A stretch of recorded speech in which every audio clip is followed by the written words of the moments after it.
Hello കൂട്ടുകാരെ, ചിന്നുട്ടി ദേ സ്കൂളിൽ പോകുന്നതിന് മുൻപ് മുടിയിൽ ദേ ഭയങ്കര പരീക്ഷണങ്ങൾ നടത്തിക്കൊണ്ടിരിക്കുകയാണ്. ഇതൊക്കെ കണ്ട് അച്ഛമ്മ കുറെ നേരമായിട്ട് ഇത് എന്താവും എങ്ങനെയാവും എന്ന് ആലോചിച്ചിരിപ്പാണ്.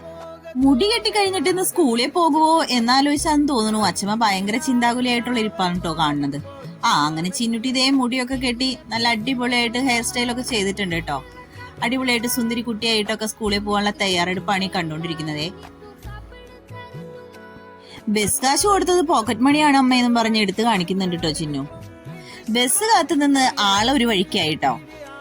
അതിനിടയിൽ റോഡ് മുറിച്ച് കടക്കുന്നതിന് മുൻപ് എന്നോട് ചോദിക്കുന്നത് എന്താന്ന് വെച്ചാ, ഇന്ന് ഉച്ചയ്ക്ക് മീറ്റിംഗ് ഉണ്ട്, അമ്മ വരില്ല അമ്മ എന്നൊക്കെ ചോദിച്ചു കുറെ എന്തൊക്കെയോ പറഞ്ഞുകൊണ്ടിരിക്കുന്നുണ്ട് കേട്ടോ. ബസ് എങ്ങാനും ഇനി എന്നെ കൊണ്ടുപോകാതെ പോവാ അമ്മ എന്നും പറഞ്ഞതേ റോഡ് മുറിച്ച് കടക്കുന്ന കാഴ്ചയാണ് കാണുന്നത് കേട്ടോ. എന്നാ പിന്നെ അമ്മ തിരിച്ചങ്ങോട്ട് വീട്ടിലേക്ക് പൊക്കോ എന്നും പറഞ്ഞ് എന്നെ നോക്കാതെ ദേ പരിചയം പോലും ഭാവിക്കാതെ ആളങ്ങ് നടന്ന് നീങ്ങുവാണേ.